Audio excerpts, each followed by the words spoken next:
C'est Podcast, ton moment poker c'est sûr. Surtout si tu es une serrure. Avec Flavien, M-Trip et Chauffe qui peut. Installez-vous, on joue un peu.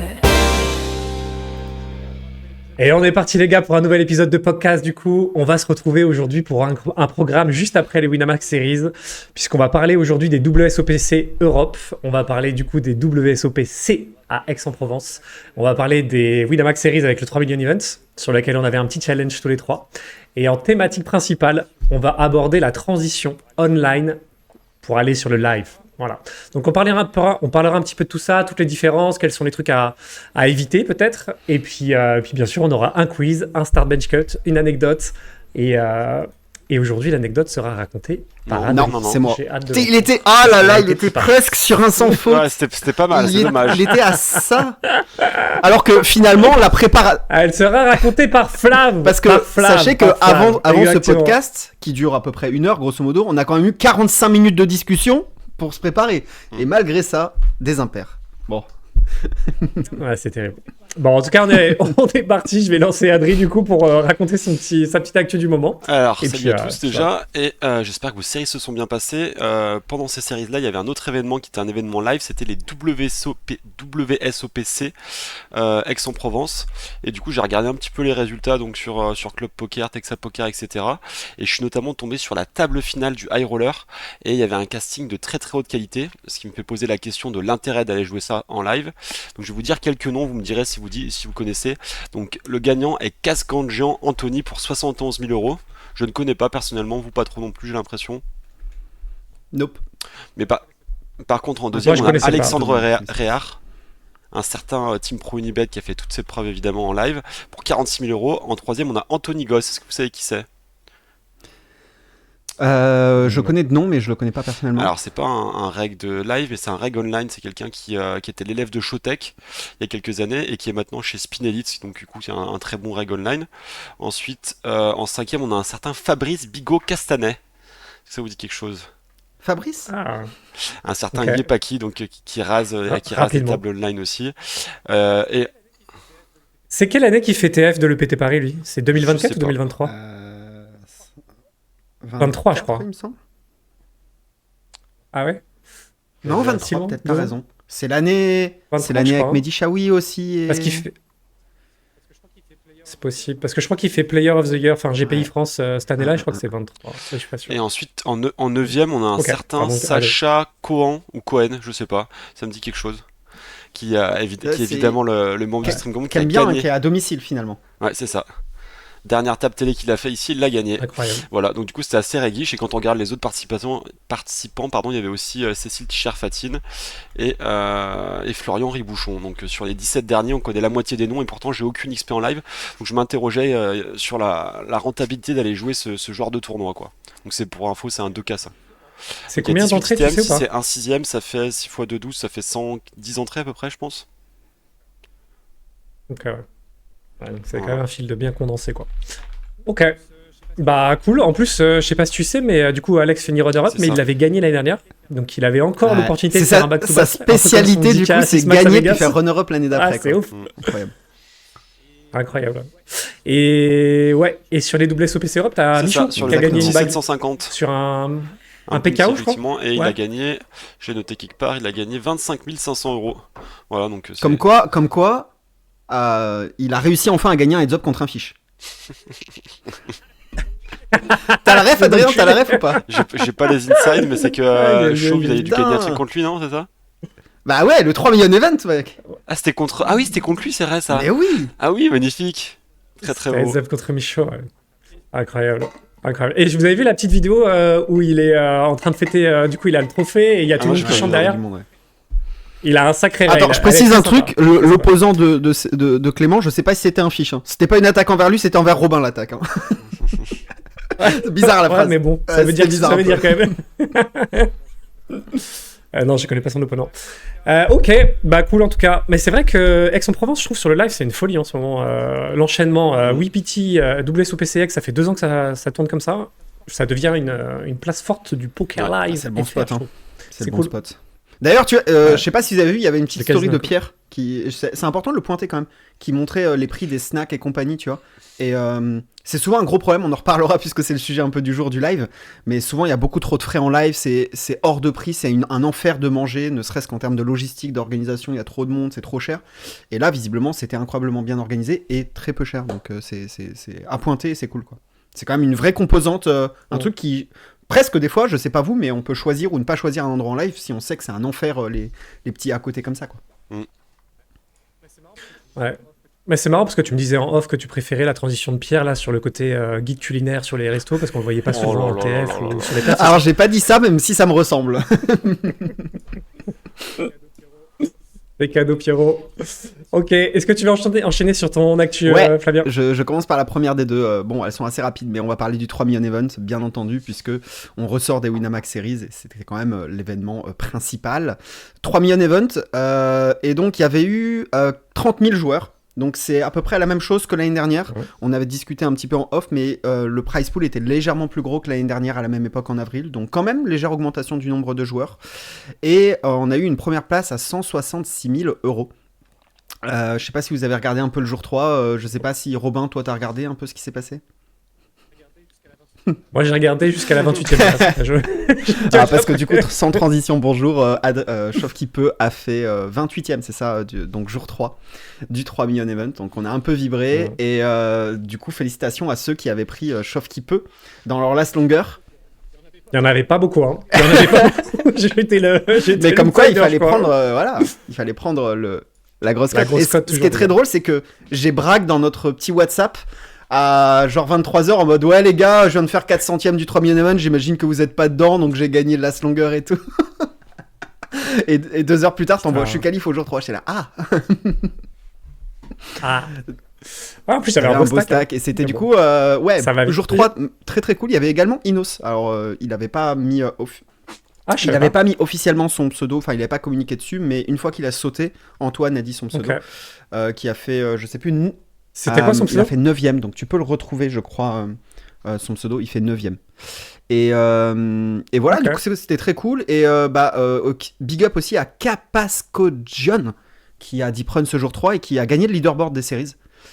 Qui est un pseudo, je sais pas si vous l'avez croisé, moi je l'ai croisé sur toutes les séries, tout le long. J'arrivais pas à gagner un coup à tapis contre lui, mais vraiment bon joueur, qui gagne le leaderboard. Bon, un petit peu triste une fois encore que le leaderboard, il n'y a rien à gagner, mais c'est comme ça.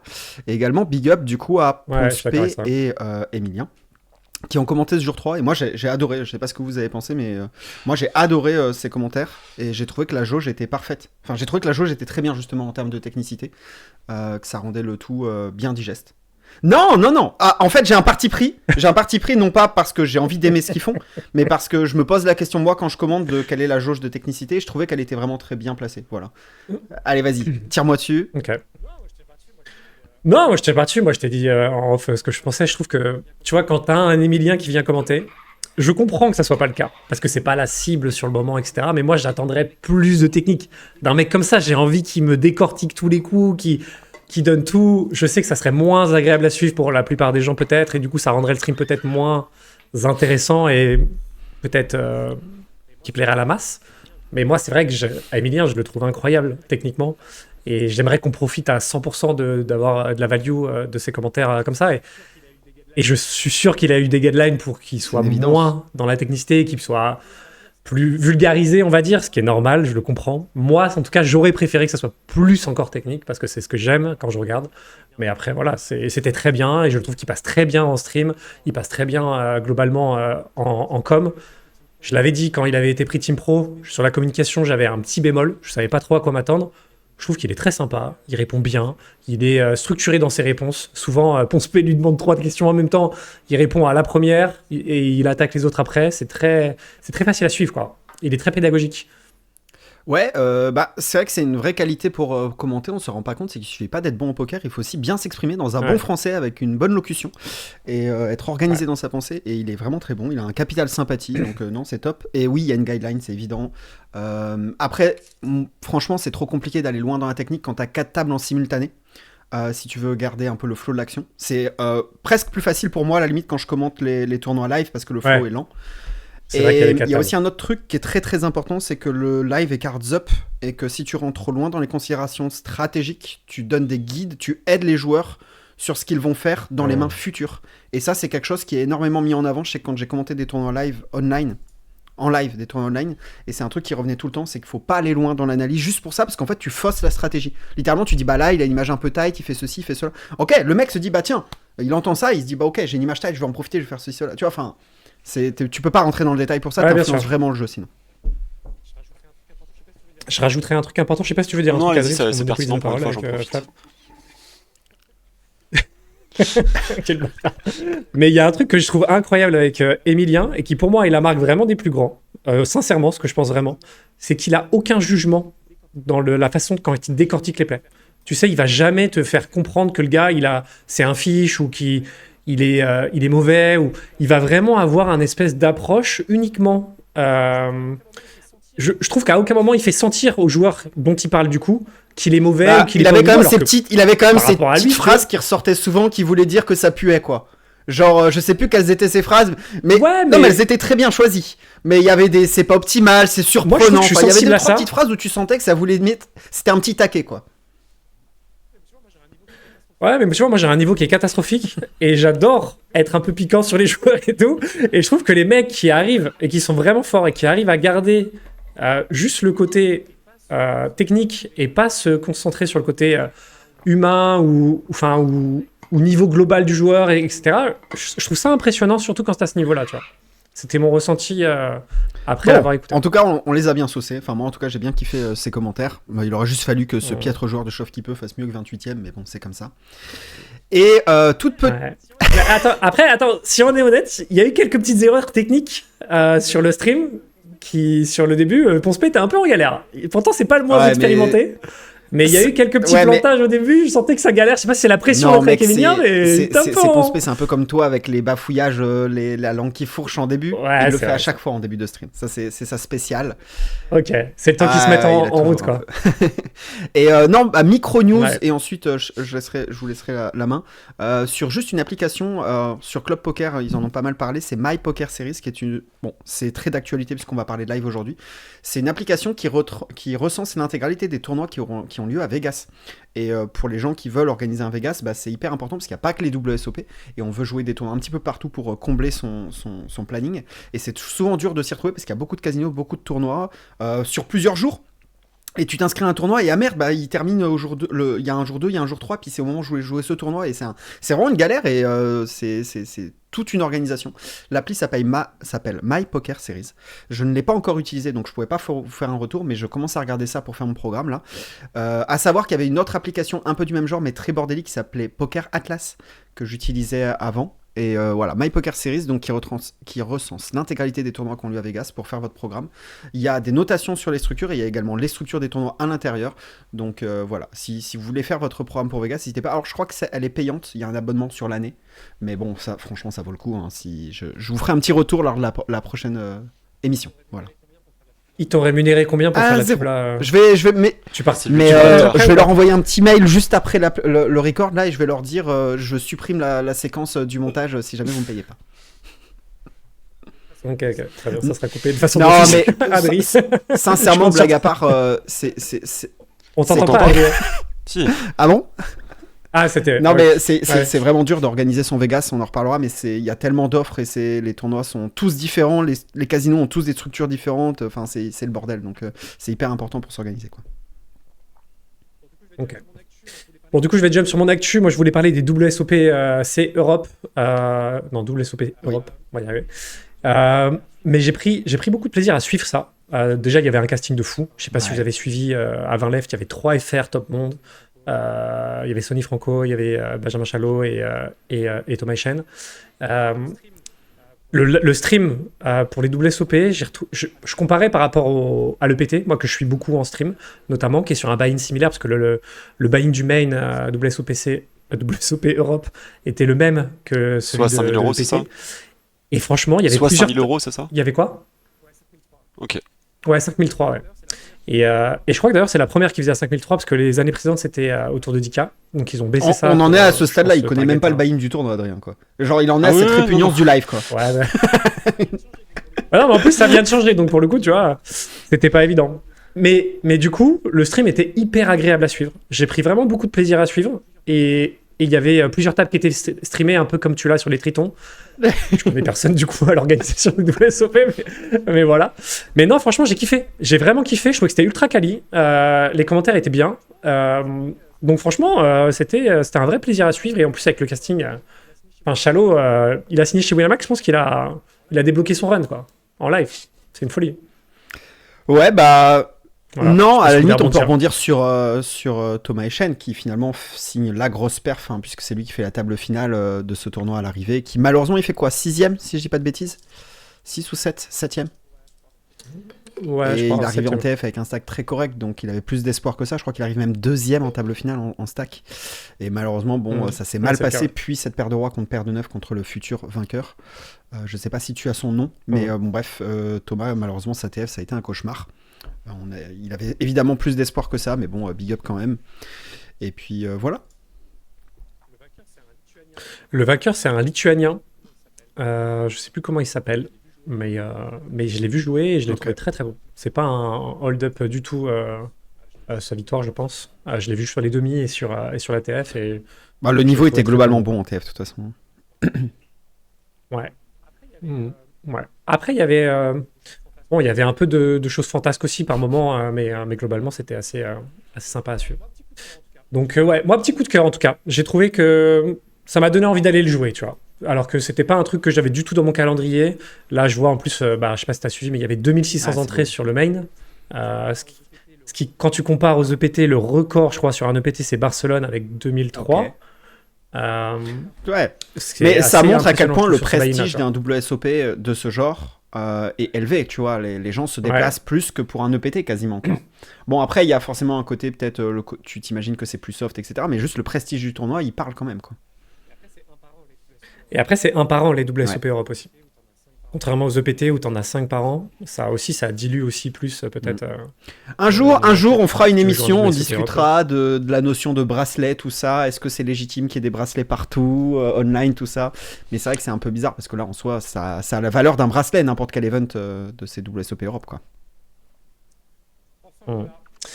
Enfin voilà, du coup je vous propose de passer, sauf si Adrien tu veux rebondir par rapport à ça, mais je sais que je connais rien. Il est en autopilote là. Non, je connais rien, je vous écoute, je me renseigne en même temps, je viens de découvrir que c'était à Prague, ça avait l'air sympa, et je récupère des infos en même temps. Non, toi, j'ai l'impression qu'Adri... Non mais depuis qu'il a gagné un series, le mec, il se sent peu quoi, c'est fini. Ça n'a rien à voir. C'est terrible. Hein. D'ailleurs, petit big up, après ça on en a pas parlé, on a fait une news sur les Winamax Series, on a parlé 3 million events, mais... donc big up pour Robin qui fait jour 3, mais big up pour Adrien qui gagne un series également sur le finish. Merci. Et moi du coup j'ai pu me raser dans les règles définies par le challenge avant les séries. Contrairement à un certain Flavien Guénan qui a fait ça en plein middle et qui s'est jinxé d'ailleurs. Hein. Tu m'as déçu Flavien, franchement, pas respecté sa parole. Dès le jour 1 j'ai annoncé genre c'est une promesse de politicien les gars. Je vous l'ai dit dès le jour 1. Voilà. Ouais. D'ailleurs, Adri, par rapport à toi, ta fin de séries et tout, je t'entendais en stream, je crois que c'était le lundi. Tu disais que tu avais pas mal de mis de temps sur les reels, sur l'énergie que tu mettais entre le stream et tout, et que c'était compliqué. T'as pas stream les 2 derniers jours, je crois. Est-ce que c'était lié à ça? Et est-ce que tu as trouvé que du coup... alors clairement, il y a eu ça. En fait, ce qui s'est passé, c'est que de base, j'avais fait une bonne prépa mentale pour vraiment... Je savais que techniquement, j'étais pas à mon meilleur niveau, ça fait un moment maintenant. Et je me suis dit, bah si par contre, je mets mon meilleur niveau de jeu en place, ça sera bien. Donc je voulais maximiser le mental. Sauf que le premier jour des séries, je me suis dit, ah tiens, si je faisais un réel par jour, je me suis dit, Adrien, vas-y, on se lance là-dedans. Et j'avais pas anticipé que ça me prendrait 5 heures par jour. Et du coup, ça m'a généré une fatigue de malade. J'ai dû prendre 2 jours off, ce qui était la première fois depuis 5 ans que je joue au poker. Et en fin de série, j'avais plus aucune énergie, donc j'ai préféré tout couper, quoi.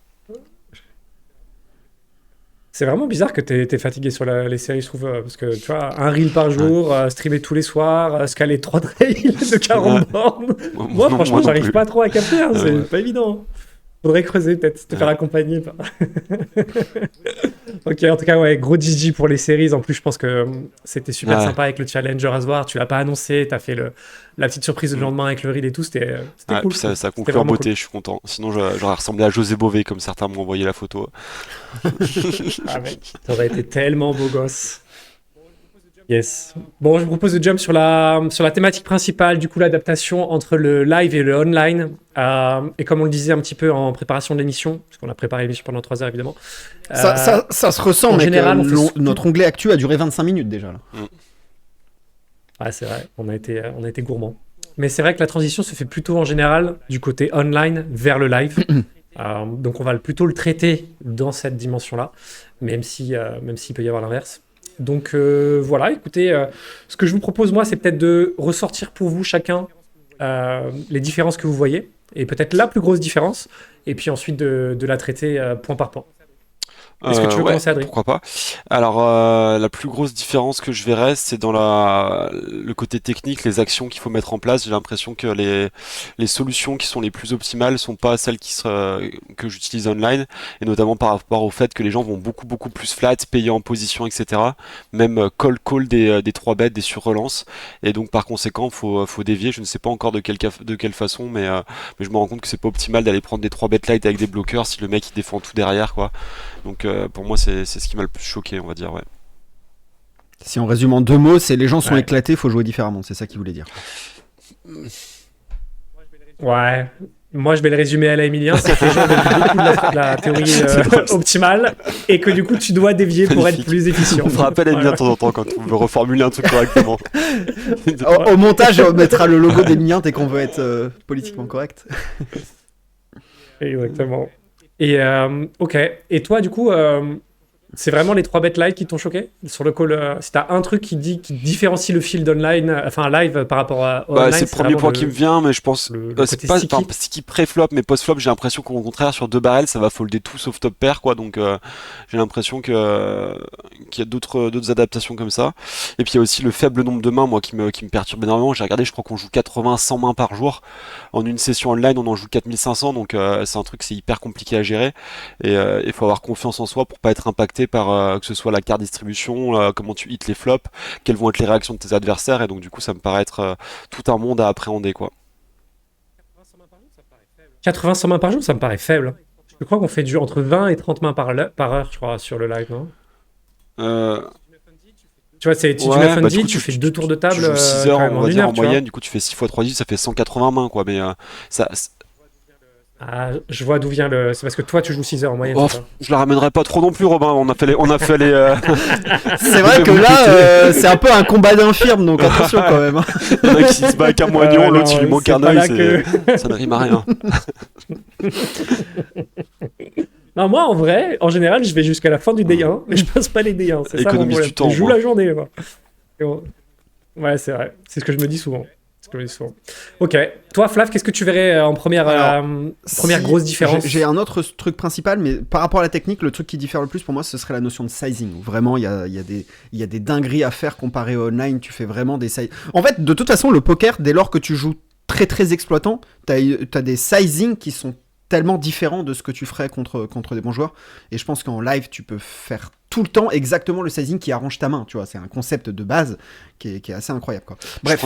Et sinon, la notion principale, j'aurais dit l'aspect émotionnel. L'aspect émotion, ce qu'on ressent, la manière dont ça modifie le jeu, c'est probablement la chose la plus forte et qui va également faire qu'un top player online, il va jouer son premier live, ce sera probablement, je vais pas dire le fiche de la table, tu vois, mais ce sera pas le bon joueur de la table, quoi. Donc pour moi, c'est ça. Tu penses que l'émotionnel peut impacter vraiment fortement la capacité de jouer ton A-game ? Je pense que oui, pour deux raisons. Déjà, la première, c'est que c'est pas du tout, même si tu es un top player online et que tu as l'habitude d'être froid dans tes décisions, de penser uniquement de manière stratégique, quand t'es en calbute devant ton PC, c'est une chose, mais quand t'es à la table avec les autres, ne serait-ce que si on met un petit degré d'empathie avec les gens, tu ressens l'émotion des gens qui sont autour de toi, tout ça, c'est un truc qui forcément va changer, le fait que tu dois prendre des jetons pour les poser, etc., ça change tout. Et la deuxième chose, c'est que le fait d'être froid et d'être distant, le fait de penser uniquement d'un point de vue stratégique, technique, de balayer un peu l'émotion, c'est quelque chose qui est énormément lié, on en reparlera plus tard, mais sur le fait d'avoir déjà, entre guillemets, vécu cette situation, à la notion d'expérience, de savoir, tu vois, quand c'est à la 12e fois que tu fais une demi-finale online, c'est bon, t'es rodé, tu sais ce que tu veux faire, tu penses qu'à la technique. En live, avant d'avoir vécu 12 demi-finales, il va falloir en avoir fait des lives. Hein, donc, et ça donne un edge de ouf à des mecs comme Défi Helmut qui vont être éclatés techniquement, mais qui juste, en fait, ils connaissent tellement le chemin, ils sont là et ils sont à domicile tout le temps. Quoi. Il y a un truc qui me fait rebondir. C'est que Flavien vient de reprendre les mots de Sacha Cohen dans l'interview qu'il a faite dans le Carré où il disait ils connaissent le chemin et apparemment il y a justement cette notion d'expérience qui a été reprise par Julien Sidbon et Alexandre Réard qui disent que pour gagner un tournoi live il faut connaître le chemin et que c'est important et que tant qu'on l'a pas fait du coup il nous manque ce truc là qui permet de vraiment se sentir à l'aise et d'aller au bout quoi. Voilà pour faire un petit parallèle avec ce qui peut se dire.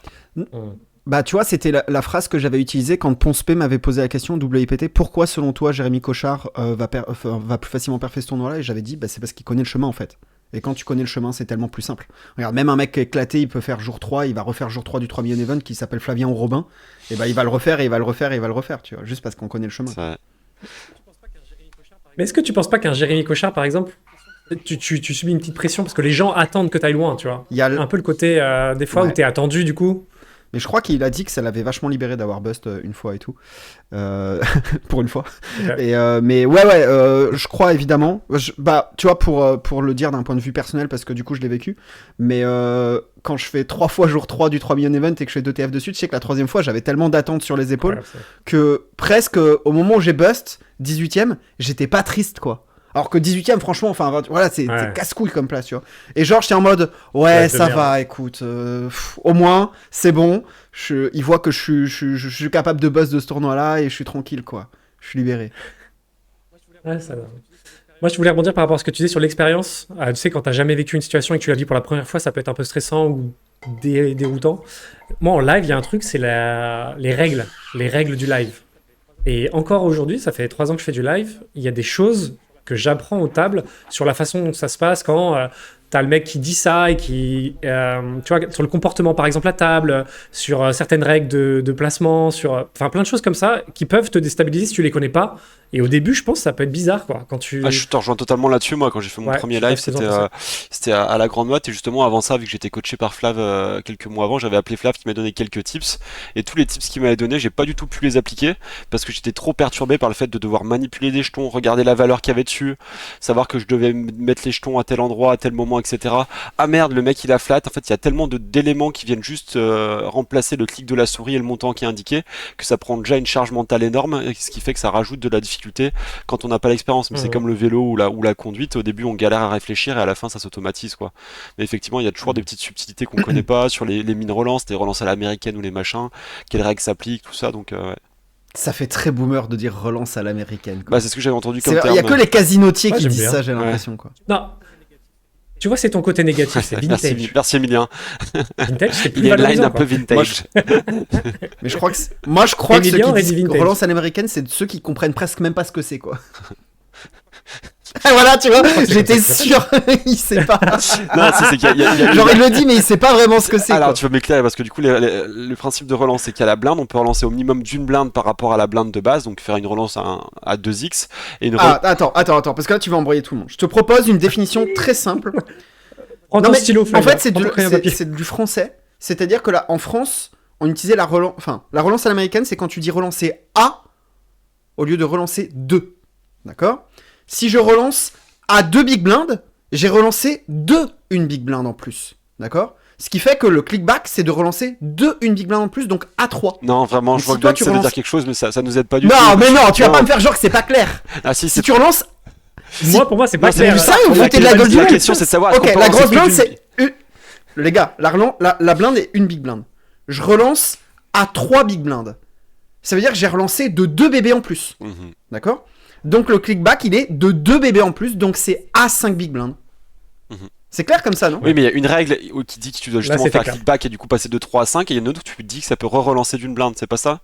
Il n'y a pas de règle différente ? Non, c'est quoi ? En fait, mais c'est que tu fais complètement l'amalgame. C'est parce que si je relance à 2 big blinds, j'ai relancé 2-1. Oui. Donc c'est-à-dire que tu peux relancer à 3. Donc 2-1.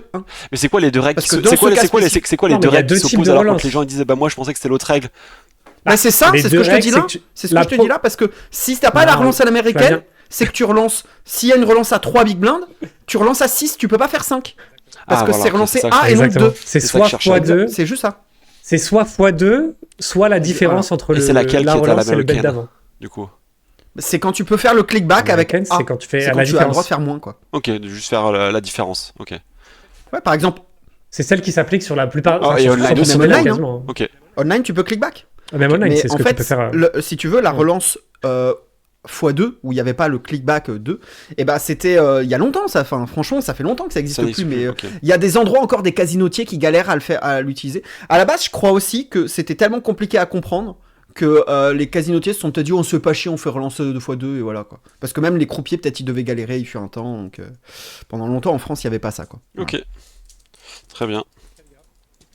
Ok, les gars. Est-ce que vous voyez d'autres différences principales que vous voulez mettre en avant sur le La gestion de live et l'énergie l'online aussi, parce qu'en fait je pense que quand on joue online c'est un truc qui vient se caler en fin de journée, Ouais. peut-être même après une journée de taf pour certains, et c'est pas bien grave, c'est moins impactant, mais partir en live, du peu d'expérience que j'ai, c'est quand même se déplacer, faire une valise, aller s'installer quelque part pour plusieurs jours, enchaîner les tournois, les allers-retours où on va sur le site, on reste assis à table pendant plusieurs heures, et j'ai l'impression qu'il faut vraiment bien mieux gérer son énergie que quand on est devant un PC quoi.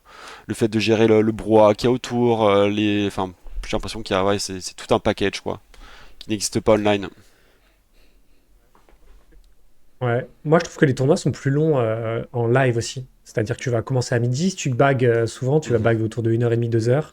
Ça fait quand même Mhm. 14 heures de tournoi. Enfin, t'es pas full tournoi parce que t'as les breaks, etc. Mais potentiellement 12 heures ou allez, 11 heures de jeu. C'est rare de faire une session online de Puis 11 même heures à quand la, même. Ouais. à la pause, tu vas te poser Là un c'est truc c'est- à condensé, c'est oui. Et puis la session, t'as beaucoup de tournois différents. C'est-à-dire que ton influx émotionnel, il est un peu split également entre chacune des tables, la longueur de la session. Il est dans une session, pas dans un tournoi. Là où tu joues en live, ton influx émotionnel, il est dans Ouais. un tournoi. L'investissement émotionnel, il est beaucoup plus fort sur un tournoi live. Déjà parce que tu joues longtemps, comme tu disais, puis parce que tout est centré sur ce tournoi, ce stack. Quand t'es online, tu penses à plein de stacks, plein de tournois. Mm. Genre là, en live, bah, c'est dur de pas avoir la pensée de ah mais combien j'ai de jetons, combien j'avais une heure, combien je réussis, j'avais perdu ce coup-là, combien je réussis, je gagne ce coup-là. Tu sais, parce que t'es omnibulé, parce que t'as que ce tournoi, ce stack-là, quoi. Tu t'impliques Et c'est beaucoup là où plus, c'est ouais. dur. Il y a des trucs, ne pas penser au stack que tu as réussi, t'avais gagné un coup. Bon, ça, c'est les conseils généraux, on en parlera peut-être plus tard, mais il y a plein de choses comme ça, ne pas regarder tout le temps la moyenne et tout, mais c'est juste que l'investissement émotionnel est tellement fort dans un tournoi live que c'est dur de prendre du recul, et on en revient sur le côté émotion dont on parlait un petit peu plus tôt, qui est une des choses les plus dures à gérer pour quelqu'un qui n'a pas l'habitude, quoi. Et même pour quelqu'un qui a l'habitude, on en parlait avant, mais c'est encore un truc qui est dur, je pense pour moi, mais probablement pour vous. Enfin, personne n'est parfait, quoi. Bah, le tilt, Ça veut dire quand quoi, toi, Drake quand tu joues toute une journée pour essayer de baguer un truc ou de faire item ou quoi que ce soit, tu passes 8 heures à table et au final, bah, tu bosses et tu te dis putain, qu'est-ce que j'ai fait de ma journée? Certes, je me suis un petit peu amusé, j'ai joué, j'ai discuté avec des gens, mais mentalement, tu te dis, waouh, c'est dur quoi, je me déplace, je paye pour faire ça et ça peut être très ingrat quoi. Donc j'ai beaucoup plus de mal, moi qui, je pense, avoir une bonne appréhension de la variance online, la variance du live, je la trouve vraiment très violente et j'en ai souffert encore il y a pas si longtemps qu'il y a un mois, donc ouais, j'ai du mal par rapport à ça. D'ailleurs, il y a un apport technique là-dessus qui est intéressant. C'est que du coup, les gens en fin de journée, si tu bagues item, bah, les gens vont en jouer encore plus tight à la bulle qu'une autre bulle, parce qu'ils veulent avoir ce milestone, entre guillemets, de se dire, bah, j'ai pas joué pour rien et je reviens demain, etc. Tu vois. Ouais, c'est vrai. Moi, j'avoue que sur ce côté un peu routine, c'est vraiment le côté alimentation, sommeil. C'est un rythme qui est complètement différent de quand t'es chez toi, je trouve. Et du coup, moi, ça me bouleverse un peu toute mon organisation entre le sport, l'alimentation, comme je l'ai dit, le sommeil. Et du coup, bah, j'ai du mal parfois à trouver mon rythme sur les circuits live, tu vois. Et ça, pour le coup, pour moi, c'est un peu fatigant. Quand tu essaies de faire plein de trucs dans ta journée et que ça bouleverse ta routine. Je commence maintenant à avoir une routine spécifique live, mais ça chamboule quand même ma routine principale. Et du coup, bah, cette adaptation chez moi, elle me prend pas mal d'énergie, quoi. En plus, en live, tu croises du monde, donc des fois, tu vas manger à droite à gauche. Quand tu bustes, bah, tu vas voir des gens aussi. Tu te poses jamais vraiment, en tout cas. Moi, je le vis comme ça, et c'est vraiment intense. Ouais, moi, Ok. j'ai rien à rajouter là-dessus, si ce n'est petit teasing. Mon anecdote du jour sera concernant justement le fait que j'ai busté un tournoi et que je l'ai mal vécu. Très bien. Ok, magnifique. On n'a pas parlé des frais, mais c'est vrai que les frais en live, c'est aussi un truc qui peut rajouter un peu dans le style pression, enfin, pas variance, mais du coup, l'approche mentale, c'est quand même des frais, le live, je trouve, que ça soit la nourriture, comme le dirait Monsieur Calamusa, ou les les différents Bah déplacements, là, moi, je vais faire l'hébergement, une etc. présentation de ma faible expérience par rapport à vous, comme ça vous me corrigerez si c'est pas le cas et ça aidera peut-être certains d'entre nous. Moi, on m'a dit que quand on partait en live, fallait pas que les frais, donc que ce soit de déplacement, de nourriture ou d'hôtel, soient supérieurs à 10% du total de ce qu'on veut buy-in. Mettons qu'on a joué par exemple la finale du WPT à Aix et on prévoit de jouer pour 2500 €. Bah, théoriquement, il faudrait pas que les frais, ça me coûte plus de 250 € de me déplacer et de manger pendant la période où j'y serai, parce que sinon on part déjà avec 10% de ROI négatif et donc du coup, il faudrait déjà avoir plus de 10% pour être gagnant sur le séjour. Est-ce que c'est une réalité? Hmm. Est-ce que c'est adapté? Alors, j'ai quand même envie de mettre un gros mais. Parce que moi, j'ai du mal avec ce genre de règles préétablies de toute façon, mais je vais mettre un gros mais. Mais imaginons, tu te fais un kiff et tu te tapes un restaurant et genre, il coûte plus cher. Ça se trouve, si t'étais pas allé jouer ce tournoi-là, peut-être tu te serais fait ce restaurant-là, tu vois. Enfin, Mm. c'est dur de. Et puis, t'as le droit, parce que tu te retrouves avec des potes, de vouloir spécifiquement faire un resto et de kiffer et tout, tu vois. Donc, et c'est un moment qui. C'est juste un bon moment de vie que t'as envie de passer et qui, en fait, est décorrélé complètement du tournoi à un moment donné. Donc, je pense pas qu'il faille à ce point-là. Voilà, faut faire attention avec ça. Pour avoir un Je suis ordre d'idée, d'accord sur le peut-être. concept qu'il faut faire attention, qu'il faut pas faire n'importe quoi si on est dans une démarche de vouloir dégager de levée. Parce que ça, c'est encore une autre question qu'il faut se poser. Est-ce qu'on va pas juste jouer du live pour kiffer, tu vois. Mais je pense pas qu'il faille être trop rigide là-dessus. Faut prendre un peu de recul aussi parce que ça se trouve, tu aurais juste fait ton resto chez toi, tu vois. Donc, mais oui, il faut faire évidemment attention. Ou en tout cas, il faut choisir les lives, il faut choisir les frais, il faut choisir, faut avoir une gestion de l'endroit où on va dormir, de nos frais du quotidien et tout. Ça, c'est une évidence. Mais comme tu dis, je pense que c'est vraiment dépendant de dans quel stade tu es. Est-ce que si tu es là juste pour prendre du plaisir, tu fais ton live 3-4 fois par an et c'est pur kiff? Est-ce que tu es un jeune reg qui essaye de monter ta bankroll et là c'est peut-être plus tendu d'avoir trop de frais derrière? Je sais pas. Ça dépend vraiment du mindset de Est-ce chacun, que- je pense, là-dessus. Mais moi je suis d'accord quand même avec Adri où en live, tu peux espérer aller pour les meilleurs, je sais pas quel ROI tu peux espérer, mais autour de J'aurais dit 50% ça. peut-être sur tes tournois. Ça me paraît déjà énorme, j'aurais dit 30-40% peut-être, comme ça à la volée, sur les meilleurs fields. Si tu bouffes déjà 20% de ton ROI sur les frais, putain, il faut y aller quoi. En plus, pour réaliser ton EV sur le long terme en live, on sait que c'est compliqué. Bon, ça paraît censé aussi pouvoir Dès que t'as fini contrôler ton tout ça. sexto, Flav, tu reviens avec nous, hein, tu nous diras. Désolé. C'était On le dérange, le gars. obligation de gestion. Mais j'ai écouté ce que t'as dit. J'ai écouté ce que t'as dit. Oh, obligation de gestion, interrompt. Ok. Du coup, il nous restait aussi les tels. On n'en a pas parlé. À quel point vous pensez que les tels en live, Attends, ça non, peut... excuse-moi. Je justement veux avoir- revenir sur un truc qui est hyper important. Vas-y. Parce que je pensais qu'on allait naturellement aller dessus. Mais, enfin, on n'est pas obligé de réfléchir en EV quand on joue un tournoi. C'est-à-dire que on peut avoir une démarche pro, on peut avoir une démarche de limiter la casse ou ce que tu veux, mais on peut juste avoir une démarche de j'y vais pour kiffer, quoi, tu vois. Je joue online, je build une rôle et je vais kiffer mes lives, tu vois. Et je pense qu'il y a plein de gens qui sont dans cette démarche-là. Et dans ce cas-là, genre, tu te poses pas la question du 5 € d'écart, entre guillemets, tu te poses la question de la gestion d'un restaurant ou d'un hôtel, comme si t'allais en vacances, entre guillemets, et que tu fais attention, entre guillemets, pour toi, ton porte-monnaie. Mais du coup, il y a aucun rapport au buy-in quand tu es dans cette démarche-là. Et je pense que c'est une démarche, enfin, c'est un point de vue qui est très sain aussi, de pas toujours penser au tournoi live comme un truc de ROI, de profit, etc. Puisque la réalité, c'est que quand tu joues un tournoi live et que tu joues, je sais pas, un 500 sur 3 jours, tout ça, bah franchement, si tu veux vraiment raisonner en ROI, puis en temps passé et machin, je pense pas que qui que ce soit va vraiment s'y retrouver de ouf, quoi. Donc, il faut peut-être faire son deuil là-dessus et y aller pour kiffer aussi, tu vois. C'est comme. Ouais, puis je pense que c'est le cas de la majorité des gens qui vont aussi en live pour passer un bon moment, retrouver leurs potes et kiffer quoi. Donc C'est ça comme rentre quand dans tu vas un au budget ciné, loisir, bah, comme tu tu vas dis. passer un bon moment et tu repars sans rien, sauf que là, en allant jouer au poker, t'as peut-être l'espoir de temps en temps que tu repartes avec un petit truc, quoi. Ouais, c'est vrai. C'est vrai. Ok. Bah moi, je voulais parler des tels, du coup, peut-être pour finir cette thématique. À quel point vous pensez que les tels aujourd'hui, parce que c'est quelque chose dont on parle pas tant que ça, je trouve, c'est abordé par certains joueurs qui sont vraiment connus pour ça, comme Davidi, etc. À quel point vous pensez que ça peut dégager de l'edge d'avoir une bonne lecture de ses adversaires grâce au tel, certaines mimiques, des petites habitudes? Comment vous Je veux appréhendez bien ça, vous deux? débuter sur le sujet. Je pense qu'on a tous vécu un jour le fait de se dire je suis en bluff et l'adversaire tank river et j'ai l'impression que je suis en train de me décomposer, j'ai l'impression que j'ai une goutte d'eau qui est en train de tomber, machin et tout. Et la réalité, c'est que personne n'a vu quoi que ce soit en vous regardant ce jour-là. Et je pense que c'est important de débuter là-dessus, c'est ne flippez pas que les gens voient trop de tel sur vous. parce que les gens ne sont pas d'assez bons lecteurs de tel de manière générale, les joueurs, et aussi parce que votre poker face est souvent bien meilleur que ce que vous imaginez, ou en tout cas il y a moins de choses qui transparaissent dans ces moments de pression intense. Je dis pas que tout le monde a une poker face parfaite, hein, mais souvent on se dit ça et en réalité on voit pas grand chose. La réalité c'est que la plupart des gens ne voient pas de tel, et la plupart des gens donnent des tels, mais qui sont très durs à vraiment analyser. Donc ne pas surestimer ça. Il y a des tels généraux, il y a des tels genre très puissants, genre le fait de double-checker ses cartes, la manière de poser ses jetons peut-être parfois. Il y a des choses qui vraiment sont très très puissantes et presque ne dépendent d'aucun contexte. Mais il y a beaucoup de tels qui dépendent d'un contexte, et il y a beaucoup de réactions physiques d'êtres humains qui dépendent d'un contexte. C'est-à-dire que si vous voyez quelqu'un qui a un comportement physique à un moment donné, vous pouvez pas vous dire souvent « Ah mais ça c'est faiblesse ou ça c'est force ».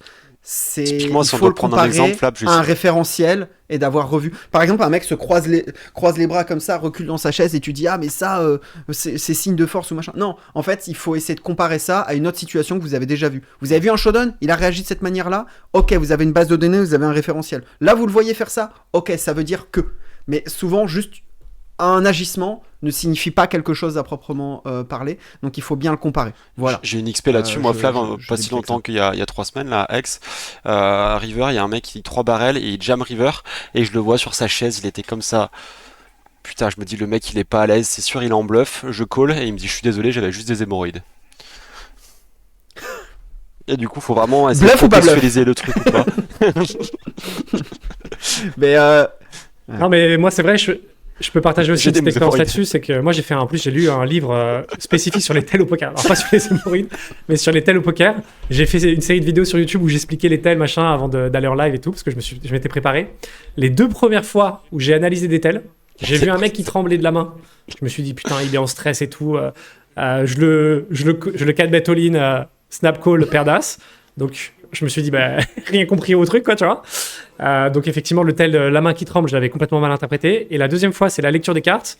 On est sur un spot river. Le mec regarde ses cartes pour voir. Il y a la flush qui rentre à 3 cartes. Enfin, 3 cartes, du coup. Et si le mec a une main full carreau, par exemple, il a flush. Il regarde ses cartes pour vérifier. Donc, je me dis, bah, il a jamais 2 carreaux, tu vois. Il en a qu'un. Donc, snap call, il avait effectivement flush. Enfin, là, déjà, Donc, fondamentalement, je pense que t'as pas compris le principe de ce tel-là. Parce que si quelqu'un revérifie ses cartes, souvent ça a une puissance flop ou turn, pour voir s'il a des backdoors ou s'il y a le troisième. C'est souvent signe de main dépareillée, certes, mais quand quelqu'un revérifie river, ça n'a rien à voir, c'est souvent juste ça peut être signe de nuts parce qu'il veut juste vérifier s'il a nuts pour pas faire de conneries, tu vois. Donc en soi, river, il y a beaucoup moins de puissance au fait que quelqu'un revérifie la couleur de ses cartes déjà. Ça apporte un peu de l'eau au moulin de ce que je voulais dire, c'est que les tels, en fait, c'est bien. Mais je pense qu'il ne faut pas les surinterpréter, surtout quand vous êtes débutant, quoi. Je pense qu'il ne faut pas baser ses décisions là-dessus. C'est une grosse erreur. Moi, les 2 fois là où je l'ai fait, bah, ça m'a coûté des jetons, alors qu'en fait, je ne me suis pas du tout posé la question à ce moment-là technique. J'ai vu un truc, j'étais persuadé que c'était ça. Il m'a dit, allez, on y va, allez, hop. Et je pense que c'est une grosse erreur. Ouais. Voilà, tout simplement. Tant qu'on n'est pas expérimenté, qu'on n'a pas plusieurs années de live et qu'on n'est pas spécifiquement là-dessus, il ne faut pas trop pondérer le tel dans sa prise de décision. Je pense que c'est important. Du coup, en rebond là-dessus, vu que la plupart des gens vont assez peu prendre le tel en considération, justement pour la raison que tu viens de donner là, n'ayez pas peur, vous donnez pas tant de tel que ça. Donc ne flippez pas tant que ça. Ouais. Et moi, je suis assez d'accord avec ce que tu dis. Je trouve souvent on a l'impression de plus transparaître que ce qu'on transparaît réellement. Et en plus, les gens font pas spécialement attention ou sont pas là à vous ausculter avec un microscope. Le mec qui tente 3 minutes, la réalité c'est qu'il regarde pas ton petit tel, quoi. Il est en train de réfléchir à l'analyse de sa main et souvent ça fait déjà 2 minutes qu'il avance plus dans son process, quoi. Mais du coup, par rapport à ça, je pense qu'il y a un énorme edge. Si demain, vous êtes vraiment plutôt focalisé sur les tels et que vous êtes vraiment expérimenté là-dedans. Synergologue. Je sais plus comment on appelle ça. Synergologue. La synergologie. Ok. Synergologie. Ouais, c'est ça. Bah ça, je pense que pour le coup, quand c'est vraiment avéré, que c'est vraiment une qualité, ça peut vraiment être game changer pour. Puis ça te permet de flex un peu dans la vie de tous les jours, tu vois, quand il y a quelqu'un qui croise les bras, qui tourne les hanches, machin et tout, tu vois. Il y a un bel épisode de Club Poker avec Davidi justement et un synergologue, et ils expliquent les différents types de tels. Il faut une petite présentation, et par exemple pour le nez, il y en a, je sais pas, 4 ou 5, et du coup en fonction de si on fait comme ça, c'est de l'intérêt, si on fait comme ça, c'est qu'on veut se boucher de l'environnement et du coup on n'est pas à l'aise. Globalement, Flav, je grossis, je vois que t'es pas. Non, j'étais en train de me dire ça peut être autre chose, mais bon, ok. Oui, voilà, c'est que. C'est pas ça. Bref, en tout cas, c'est qu'il y a plein de petits détails qui font que ça va pas être la même info. C'est un peu comme quand on regarde des lines à la télé ou quoi que ce soit. Faut bien comprendre pourquoi ça a été fait, sinon ça peut induire en erreur. Voilà. Ouais, et puis il y a des tendances générales et je sais que Davidi par exemple dit il faut attendre aussi d'avoir la confirmation que sur ce profil tel veut dire ça quoi et pas à la première itération faire Il faut un faire une décision référentiel, trop c'est vraiment importante. le truc le plus important. Voilà, il faut un référentiel du gars, avoir vu des showdowns où il y a eu ça, etc. C'est quelque chose qui se construit dans la durée quoi, je pense. Mais bon, d'où l'importance de regarder les showdowns quand on a une table en live. T'avais dit. Voilà. Non, D'ailleurs, c'est un vas-y, truc qui continue, parce que moi, c'est pour vas-y. changer de sujet, parce que t'avais dit pour finir, mais j'aimerais bien qu'on voit un petit peu comment s'adapter techniquement, parce qu'on avait abordé ça en début de podcast, mais on n'avait pas vraiment. Non, moi j'allais juste dire, souvent ce que je remarque moi chez les règles online, c'est vraiment la tendance en live, parce qu'il n'y a qu'une table souvent, c'est l'envie d'avoir quelque chose de stimulant en même temps qu'ils jouent, quoi, surtout le téléphone, etc. Et souvent je vois des gros règles qui regardent tout le temps leur tel, qui sont tout le temps sur leur tel, alors qu'ils pourraient bénéficier énormément de V avec leur expérience à regarder des showdowns. Et souvent je trouve qu'il y a des gens qui prêtent assez peu attention à ce qui se passe à table. C'est les gens et qui qui jouent font, beaucoup, c'est les gens qui souvent jouent autre chose, beaucoup de quoi. live, vraiment beaucoup, et je pense que, et je me reconnais Mm. un peu là-dedans, et j'essaye de fuir ça, mais je pense que c'est un côté de se dire, ok, je peux passer de 60 à 50% de ROI et je perds du ROI, mais juste, je prends plus de plaisir ou moins de déplaisir, peu importe comment tu le vois, je passe un meilleur moment à la table et je souffre moins, et ça me permet d'être plus patient également, donc je récupère peut-être en ROI d'une autre manière, tu vois, mais juste, je pense que c'est vachement lié à ça. Et je pense que c'est une manière de se mentir, probablement, quand en réalité, il faudrait être beaucoup plus focus et qu'on réalise pas à quel point ça nous donne un edge massif, quoi. Moi je suis pas sûr que ce soit Pour le coup, moi qui suis conscientisé un à chaque gros fois. clicker Ouais. online, là, sur les lives que je fais, j'ai aucun problème à regarder la table, analyser, parce que j'ai vraiment l'impression qu'il y a plein d'infos à aller chercher, donc je passe très peu de temps sur le téléphone, mais pour autant, est-ce que c'est rentable? Je sais pas, quoi, mais je pense que ça va vraiment être profil dépendant, parce qu'il y a vraiment de quoi s'occuper dans une salle de poker à regarder, plutôt que d'aller scroll sur Insta, voilà, quoi. Moi, je vois pas comment ça peut pas Mm. être V+, de regarder les coups à table. Hein. Non, mais moi je te dis pas que c'est pas à un EV+, je te moment dis où- juste que, ok, tu peux accepter une perte de V. Tu peux accepter, tu sais, un perte de ROI en te disant, Oui, non, mais ça ça, m'aide à j'ai être compris, plus hein. patient, ça m'aide à être ceci, cela, tu vois. Enfin, Mm. ça peut être un choix conscientisé, même aussi de prendre Ouais. plus de plaisir, du coup, dans le moment, quoi. Et d'accepter de le revivre et de le refaire. Parce qu'à un moment donné, il faut dire ce qui est la Ouais. plus grande qualité du joueur de live, c'est pas d'être bon aux cartes, c'est pas de connaître les règles, c'est d'être patient. C'est la plus grande qualité du joueur de live. La rigueur et d'être patient, quoi.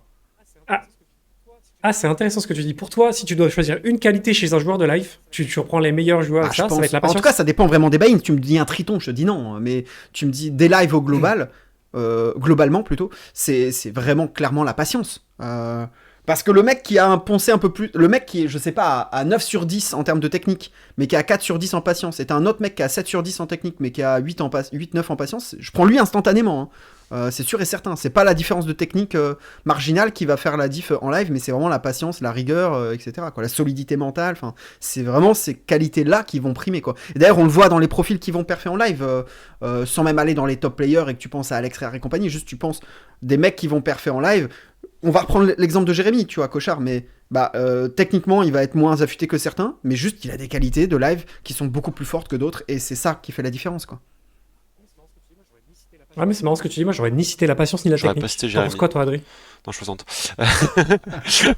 Non, je pense que c'est important, effectivement, mais je pense qu'il y a plutôt des exploits à trouver, c'est ça qui fera la majeure partie de l'edge plutôt que le côté patience. Pour moi, ça, certes, c'est important d'éviter de punt, mais en attendant, si on tire pas le maximum de chaque spot, ça sert à rien de rester à table longtemps, quoi. Ouais. Ouais.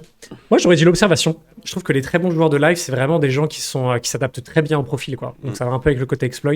Mais du coup, ils observent beaucoup et ils comprennent bien qui ils ont en face d'eux et quel mindset a le gars. Et du coup, ils arrivent mieux à définir la range du gars et du coup, à mieux Si le mec s'adapter par s'adapte rapport à ça. bien et Parce qu'il que j'ai finit quand même l'impression- par réchauffer une main parce qu'il en a marre, à l'arrivée, il peut observer ce qu'il veut, quoi.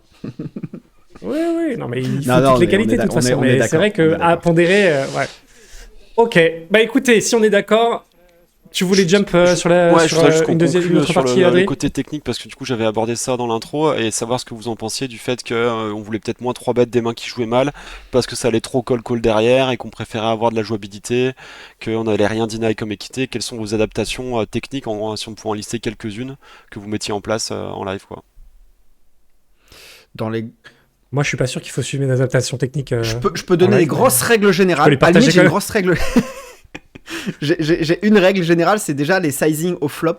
Vraiment, c'est la fiesta. Essayez pas d'avoir 50 sizing différents. Utilisez des sizing clairs, plus simples. Utilisez le bon vieux, un tiers pot sur beaucoup de textures, vous faites pas chier. Ah, et aussi, évitez, contre plein de profils de joueurs un petit peu live tard, tout ça, évitez de c-bet un sizing plus petit que ce que vous avez relancé pré-flop. Ça, c'est un truc qui peut rendre fou certains joueurs en live. Si vous avez relancé à 1600 pré-flop, ne misez pas 1500, 1400 en flop. Ils vont se dire, t'as jamais rien. Ou alors, ayez une main très forte. Il y a vraiment des joueurs qui vont se dire, mais s'il fait moins cher que pré-flop, il peut pas avoir une main forte. Et ça les rend fous. Non, mais voilà, il y a plein de petits trucs comme ça. Avoir des routines, ce truc-là, l'utilisation des sizing. Et j'allais dire au flop. Et le deuxième truc, c'est turn. Utiliser des sizing leviers. C'est un truc qu'a dit Adrien tout à l'heure, c'est que les gens utilisent des mains pour call turn quand vous de barrel est assez cher, qui sont quasiment que des top pairs et pas d'autres mains. Ils vont pas percevoir qu'il y a certaines mains qui doivent call parce qu'il y a beaucoup de tirages qui associent à cela. Bref, vous pouvez utiliser des sizing leviers. Souvent, les gens vont prendre leur décision de la river dès le turn. Et donc, vous pouvez utiliser des sizing leviers où vous mettez tout de suite la pression à toute une partie du range de l'adversaire et il va prendre sa décision dès le turn. Voilà. Bon, ça, c'est les peut-être, je vais pas dire les cheat codes entre guillemets, mais 2 trucs d'adaptation généraux qui sont utilisables presque tout le temps, quoi. Voilà. Ouais. Moi, je trouve globalement, il y a beaucoup moins de 3-bet en live. Les gens ont beaucoup moins de 3-bet à fréquence, du coup, j'adapte mes ranges par rapport à ça. Et il y a un truc que je rajoute toujours, par contre, en fin de coup, notamment river, c'est le what the fuck factor, quoi. Je trouve qu'en live, tu vois des combos qui sont... Et donc, toujours à prendre en compte la marge d'erreur dans le doute, on paye. Dans le doute, on paye. Qu'on a besoin d'avoir parce que, voilà, je trouve que des fois, on voit des choses incroyables, quoi. Il y a des... Ouais, il y a des bluffs qui sont jamais pris, il y a des combos qui sont jamais pris, que tu vois jamais en ligne, quoi. Je trouve que les gens se permettent, comme ils voient moins de mains, ils se permettent de dévier encore une fois beaucoup plus et que du coup, tu dois prendre ça en compte dans l'ensemble de tes décisions. Ouais. Et un petit point technique, se loosifier aussi sur les open avec le fait qu'il 3 bet moins, mais aussi la BB en T qui fait qu'il y a plus d'argent au milieu de base et que du coup, il faut descendre d'un ou 2 crans sur certains combos, plus on se rapproche du bouton peut-être. Alors quand tu joues en 6 max, il y a plus d'enté. C'est pas le cas si tu joues en 8 max, c'est exactement la même enté, donc attention. Okay. Mais en 6, si tu joues du 6 max live, ce qui est du coup très propre aux Français, oui, il y a plus d'enté. Ok. Moi, pour rebondir à ce que tu dis, je trouve que tu as raison. T'as beaucoup moins de 3-bet, donc tu peux loosifier pré-flop, mais du coup, il faut loosifier intelligemment parce que souvent, tu vas être collé plus de fois derrière. Donc, il faut des mains qui jouent bien en multi, ouais, tu vois. Tu vas rarement voir un flop en heads-up quand tu ouvres UTG, quoi, je trouve. Donc, en fait, je pense qu'il faut vraiment loosifier et je loosifierai pas avec JD Soft, tu vois, UTG, perso. Ok. Je privilégierais peut-être des mains suited si je descends dans mes combos. Je suis pas sûr que 4-5 suites joue mieux en multi-way que J10O, par exemple, tu vois. Attention justement aux cartes suited un peu trop basses en multi-way, c'est plutôt un piège je trouve de raisonner comme ça. Surtout que les gens adorent les cartes suited encore plus en live, donc ça joue encore moins bien en multi-way. Ok. Une autre règle générale, en BVB aussi, vous pouvez limper plus loose en small blind. Les gens sont moins agressifs en big blind. Peut-être c'est le caractère empathique ou c'est le côté c'est mon voisin, peut-être qu'il le voit quand je le vole et que je relance, mais les gens relancent moins en big blind contre le small blind limp en live. Voilà, petite règle aussi, un petit truc qui fonctionne bien. Non, juste pour rappel, pour ceux qui nous écoutent avec une crédulité absolue, on rappelle que tous les 3, notre random mob dépasse à peine les 10 000 euros, donc prenez quand même tout ça avec des pincettes. Non, force pas. 10 000 là, t'es vraiment... Flav, t'es à combien? Je pense, 380, je suis claqué, mais quand même, abuse pas, quoi. C'est sûr que pour 40 ans de poker, ça fait pas beaucoup, quoi. Mais en ayant joué tout le circuit, les 12 Vegas... Les 10 dernières années, j'ai pas beaucoup joué live. Les 8 dernières années. Ouais, Non, mais par contre, tips important, choisissez bien vos potes aussi sur le live. Quand vous y prenez, tous les jinxers là, les Adri, les Flav, tout ça, vous cuttez les messages. Ouais, là, vous cuttez les messages parce qu'il y en a qui sont très très forts pour vous pourrir le run. Donc voilà, choisissez bien. Un point très très très important, c'est peut-être le point le plus important en réalité, je trouve, c'est que fuyez les spots à eux. Alors, online, je dirais jamais ça, mais en live, fuyez les spots à EV très proches. Enfin, genre, si vous avez un Richoff qui vous fait gagner une blinde et le call gagne une blinde, c'est une évidence. En live, il faudra toujours payer. Dès que les spots sont un petit peu close, tu veux toujours prendre le spot qui fait le moins de variance, entre guillemets, parce que tu vas avoir tellement de situations où les adversaires vont t'offrir des jetons en live que tu veux vraiment limiter ces spots de variance, entre guillemets. Je pense qu'il y a beaucoup de gens qui sont dans l'opposé, qui fuient des situations qu'ils devraient jamais fuir, hein. Mais vraiment, attention à la variance en live, entre guillemets, tu peux vraiment aller jouer des spots à EV massive. Et là, ça me fait penser à une expression que j'ai entendue pour la première fois il y a à peine 2 semaines, tu vois. Et c'est Rémi de Rossi, je sais pas si vous voyez qui c'est, Josperger, qui m'a dit ça quand il dit prenez le WIPT. Il m'a dit, quand il analysait une main, il faisait face à un Rishov, fin jour 2, et il m'a dit ok, j'ai tant de RP, de risque premium, ICM machin, et je me rajoute ce chiffre là de RP de live. Et en fait, toutes les mains qui jouent all-in, ils se rajoutent un RP, un risque premier, un pourcentage, ou bubble factor, je sais pas comment je dois le dire. Ils se rajoutent systématiquement cette ceinture, entre guillemets, supplémentaire de ce qu'il a besoin pour call un all-in, du fait d'être en live. Juste, il se dit, ok, j'ai un edge de ouf, je me rajoute tout le tour ce RP-là. Et il joue tous ces tournois comme s'il avait un RP supplémentaire sur ses all-in près, quoi. Il serait très fort s'il adaptait son RP aussi au niveau du tournoi, quoi. Si tu joues le main event EPT et que tu joues le WPT, tu dois... Ouais. J'aime bien. Lui, c'est pareil, son palmarès live est éclaté, mais visiblement, moi j'aime bien le concept quand même, quoi. Ouais. Ok, bah écoutez, on est déjà à 2 heures de record, donc on va passer sur les parties d'après. C'est ça, la main marquante, c'est Adri, c'est ça du coup. La main marquante qui s'est déroulée il y a 3-4 mois, je pense, sur un tournoi à 50 € Space KO qui s'appelle l'Horizon. On arrive en table finale. J'ai la main de côté. Je suis donc... il y a 1600 € à gagner plus KO. Voilà, donc vu que le KO sont importants, il y a peu justement 2 RP en TF. J'ai 50 blindes, average 30. Il y a un stack à 80 et un stack à 95, du coup je suis 3ème, ok. 3ème en stack sur une TF en 7 max. Okay. J'open valet 9 suit, low jack, ce qui est mon bottom. Et j'ai une défense de la big blind qui est un joueur qui s'appelle Just the Two of Us. Le pseudo est important. J'ai valet 9 de carreau. Le flop vient valet 2 sans carreau. Ici je décide de faire un carpo. Soit il a paire de 2. 1.3. L'adversaire me relance à 4.4. Donc ça c'est intéressant parce qu'ici quand on regarde, lui il me couvre, hein. il a 78 blindes, j'en ai 50, donc on joue 50 effectives et il me couvre, sachant qu'il y a 3 stacks à 16 blindes à table. J'ai quand même beaucoup de RP parce que je peux pas buster avant les stacks à 16 blindes. Et du coup ici il doit jouer toute sa range en check raise parce que du coup forcément j'ai été analyser la main après. Et donc ici il va check raise aussi bien des valets que des pocket pairs, que des SI, etc. Il joue absolument tout en check raise en théorie et il s'avérera que ce joueur est un très bon joueur, donc c'est possible qu'il ait cette strat là. Du coup avec valet 9 moi je vais juste payer parce que j'ai des mains qui n'ont aucune envie de recliquer, etc. Et donc la turn est un 7 de pique qui fait rentrer un backdoor flush draw.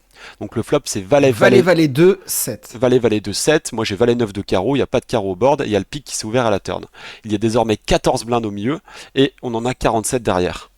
L'adversaire fait 12,6 blindes, soit 80% pot. Moi j'ai un brelan ici, je bloque pas les backdoors qui ont miss. Je suis battu par quelques valets, je pense pas qu'il va 3 bet as valet, roi valet, dame valet, effectivement, mais je bats encore quand même beaucoup de mains, hein, des dame 10, dame 9 de pique, 10 et 9, donc même des valets X moins bons qui pourraient être check raise potentiellement. Et donc du coup je décide de payer encore. River 10 de carreau, donc 2 valet 7 10, le flush draw à miss. Il y a maintenant 40 blindes au milieu et j'en ai 35. Et là l'adversaire check. Que fait-on? On a un espère d'à peu près de 1. J'ai brelan. Et on est toujours en TF, donc il y a toujours 2 joueurs qui ont 10, 16 et, enfin 3 joueurs 10, 16 et 7 blindes. Qu'est-ce qu'on fait? Est-ce qu'on value? Si on value, est-ce qu'on value all-in? Est-ce qu'on fait un autre sizing? Que se passe-t-il?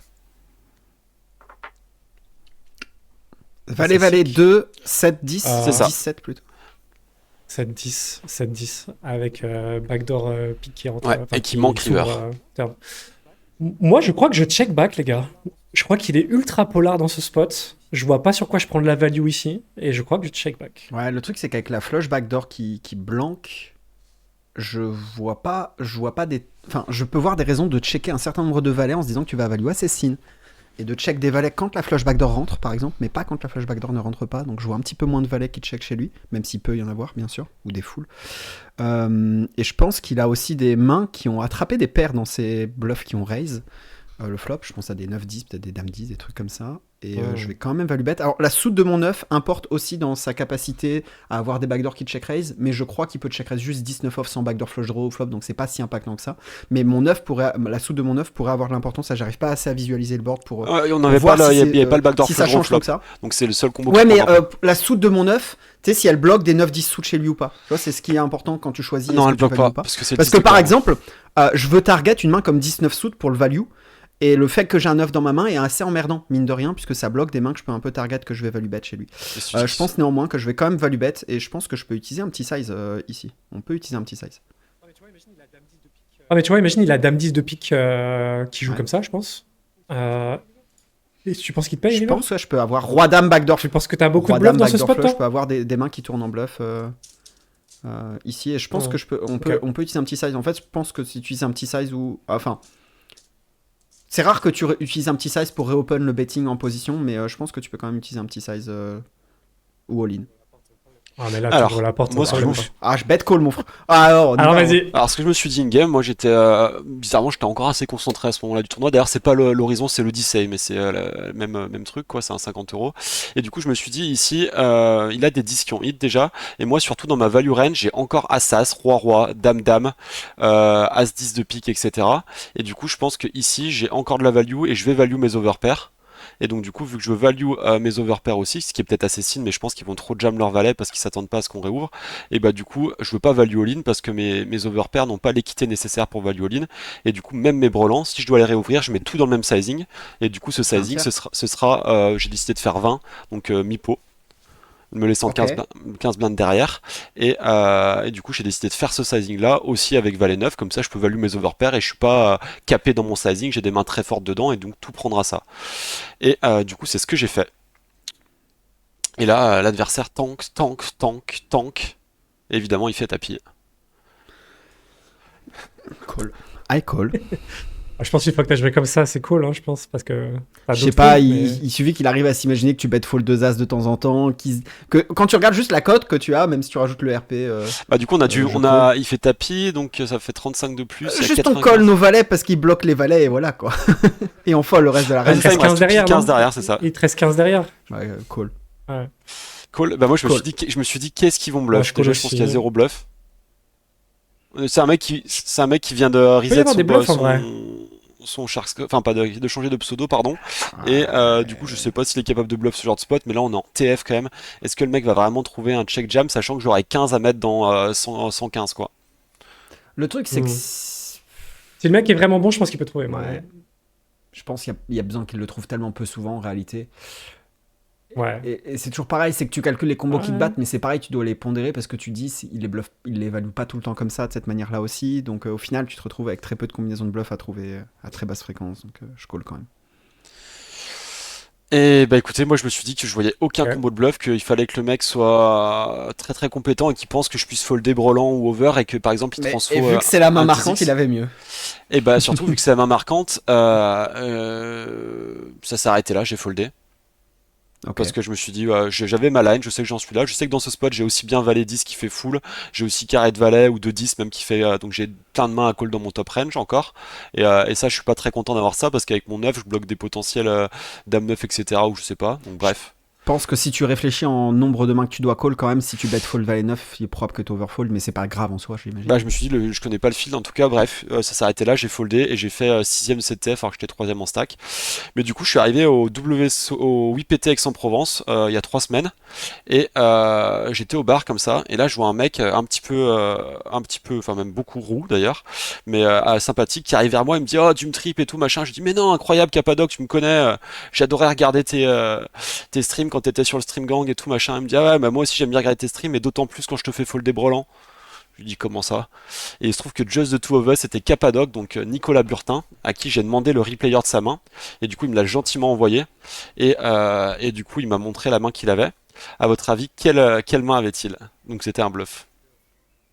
As de off. As de off.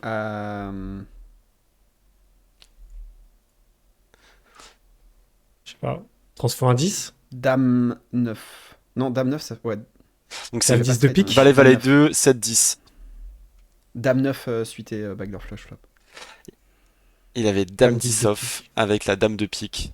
Wow, et il a tourné en bluff le 10. Et il a trouvé la transfo, il bloque les foules, etc. Et du coup, il a trouvé la transfo.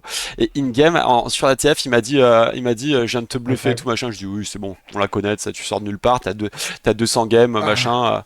Et du coup, quand il m'a redit ça en live, je lui ai dit, allez, vas-y, envoie la HH, ça sert à rien, on va pas discuter, donc il n'y a pas la HH. Du coup, il a été chercher la HH, et il me l'a collé sous le nez comme ça. Il a dit, allez, ciao, je vais me coucher. Non, mais moi, par contre, j'aime beaucoup ce que tu as fait de demander la HH parce que moi, je crois jamais une tant qu'on m'a pas montré, tu vois. Tu peux me dire ce que tu veux si j'ai pas vu le truc. Et du coup, c'est ça le problème, c'est quand tu rouvres le betting et que du coup tu as les overpairs dans ton range, et c'est ce qu'il m'a dit. Il m'a dit ce sizing, ça faisait très très bet fold in game et je me suis dit que t'as l'air beaucoup de bet fold et du coup il a pris le spot. Mais c'est un grand malade mental, des joueurs comme ça, il y en a peut-être 30 sur la room, mais non mais il y en a pas 50. Ouais, non, je pensais pas la norme. Ouais, bravo à C'est lui. très bien joué de sa part. Et du coup, Mais j'ai bien ouais, analysé cette range, ouais, ce spot. super C'était mort. très intéressant de voir qu'au flop, on avait que du check raise à sa place, on joue tout en check raise. Et j'ai même demandé l'avis d'un ancien Team Pro Winner Ouais. qui m'a dit que lui, River, il réouvrait que top brelan ou full et qu'il réouvrait que pour call. Voilà, que ma main, il réouvrait pas Valet 9, quoi. Ouais. Moi, j'avoue que quand tu m'as dit que tu continuais à value pardon, overpair river, contre un bon joueur, moi je le ferais Bah, pas. alors, moi, je le fais. Je Enfin, pense j'ai l'impression que on si est- tu valoes rien, quoi. T'es trop strong ici quand t'arrives on est à dans river, un déjà. spot qui de toute façon là devient probablement plus théorique river parce que je pense que les gens checkent pas équilibré river à sa place de toute façon. Il n'y a vraiment pas grand monde qui check équilibré. Ouais. Quoi. Mais je vois pas beaucoup de gens qui se disent que tu vas value trop fine et qui check un valet quand backdoor flush ne rentre pas. Mais surtout, moi, je me dis que j'ai une image de DGN et que du coup, tout le monde me CS énormément. Et donc, c'est ma guideline Ouais. depuis un an maintenant. C'est vraiment value hyper sim. Ok. Le mec, il a check raise dame 10, 19, 18. Quand je lui demande 20 à mettre dans 80, il a besoin d'être bon Ok. une fois sur 4. Il va compter As-Roi, As-Dame de pique. Et il va dire, allez, je vais vérifier et je vais prendre 20 blindes de plus, quoi. Mais là, je suis tombé sur un os appelé Capadoc, quoi. Voilà. Mhm. C'est vrai que dans tes chaussures, je comprends plus. Yes. Bah, très intéressante cette main, c'est très cool, Adré. Très cool. J'espère que ça vous aura plu aussi. Je trouve ça bien, écouter tout je trouve ça courageux en plus d'avoir pris une main marquante où on se fait own quoi. Parce que souvent, tu vois, on braille un peu, Ouais, on se la je ramène. suis Là, c'est bien d'accord. de montrer un petit peu. Ah, moi, qu'on il m'a se fait own, traumatisé, hein. Toi, t'aimes bien Bragg. quoi. Non, mais en fait, hein. je peux te montrer des mains où je me fais own. Hein. D'ailleurs, dans l'anecdote que je vais te raconter, Et ben du coup, raconte-la nous. Raconte-la nous. On est tous ok. raconte-nous là. Alors, raconte-la. Nous, à chaque Dis-nous fois, tout. Père Castor, raconte-nous une histoire. On est en 2011. Alors, attendez, on est d'accord qu'il y a le truc, ça peut être une fausse anecdote ou une vraie, et vous me dites à la fin. Hein. Ok, on est Bien d'accord. sûr. Je commence Bien à sûr, planter bien un petit peu la méta déjà. Donc, on est en 2011 au World Series Europe à Cannes. Je crois que je suis sponsor à l'époque par Eurosport Poker. Et je joue le Important. 2500. Non, parce que j'avais gagné le Team Pro Factory. Bref, peu importe. Je joue un 2. Bragg. Jamais Bah deux- non, mais j'ai- j'ai pas été choisi comme Team Pro, donc ça. a rien à voir. Jamais 203. Parce que j'ai été la Incroyable. pénalité de l'espoir poker de l'année. Oui, bah, Ouais, oui, c'est vrai. Oui, bon, c'est vrai que. Donc 2011, 2500 euros Six Max à Cannes. Et écoutez, le jour 1 se passe bien. Moi, je me rends même pas compte à l'époque, mais j'ai plein de tops à table et tout. Et genre, ça se passe bien, quoi. Probablement que je run good, tu vois. J'explose des tops et je me rends même pas compte, tu vois. Et. Mais non, je viens de te dire, Troisième parce que je run good. Arrête tout de suite, toi. Donc, laissez-moi finir mon histoire, parce que sinon on s'en sortira jamais. Donc, je monte une tonne de jetons, et je suis changé de table à une demi-heure de la fin de la journée. Et j'ai genre, je sais pas, je suis troisième en stack ou deuxième en stack du tournoi, tu vois, je suis gigantesque. Et il y a le chip leader du tournoi qui est juste à ma gauche. Et bref, il y a tous les photographes qui viennent, qui prennent des photos du mec en mode ouais, ça va être le chip leader de la fin de la journée, à 20 minutes de la fin. Et en fait, il se passe un coup où le mec, c'est un Italien complètement fou, et il me 3 bêtes et il me 3 barrels. Je vous raconte pas la main, mais en gros, j'ai As-Valet, ça vient Valet 9-4, Roi, Brique. Et je call les 3 barrels parce que je m'en foutais à l'époque, tu vois. Et je call les 3 barrels, et au final, il avait Dame 7, off-suit, qui bluffe parce que c'est un fou furieux. Résultat, j'ai genre 6-7 average. Genre un stack de taré quoi. Et là d'un coup je vois tous les photographes qui sont en mode ah merde le chip leader il a changé, ils avaient pris toutes leurs photos tellement il était énorme. Et ils sont obligés de revenir, de me reprendre en photo machin et tout. Bref, parce qu'il y a un switch à 4 minutes de la fin de la journée. Bref, je back chip leader. Je suis énorme, 7 average. Les Bon, ça gars, fait beaucoup, je n'ai là. pas item ce tournoi. J'ai pas item ce tournoi. Le lendemain, j'ai perdu un gros flip et j'ai fait un 3 bet et 3 barrels all-in qui était un giga punt contre un mec qui m'a call.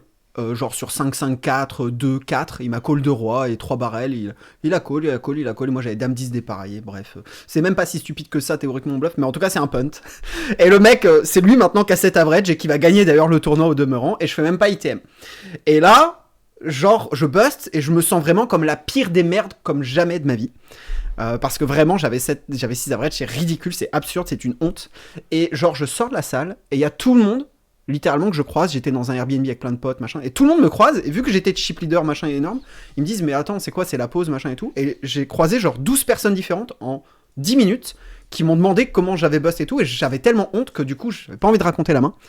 Et là, je commence à retourner vers mon Airbnb, je vois qu'il y a 5-6 potes qui m'attendent dans le Airbnb, et je suis là en mode, bah en fait, j'ai pas le courage, c'est pas possible, quoi. Et du coup, je vais vers la gare, et je veux prendre le train pour me barrer. de Cannes. Je veux me casser de Cannes. Et donc j'avais une ex à l'époque qui habitait Lyon et je me dis tiens je prends le train et je me barre sur Lyon et je prends 2 jours off et je reviens dans 2 jours, tu vois. Et je rate le train de 2 minutes.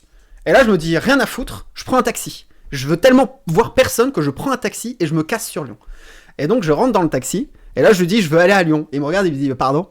Je dis bah j'ai raté le train et là je veux juste me barrer donc je veux aller à Lyon. Il me dit ok ce sera 1200 €.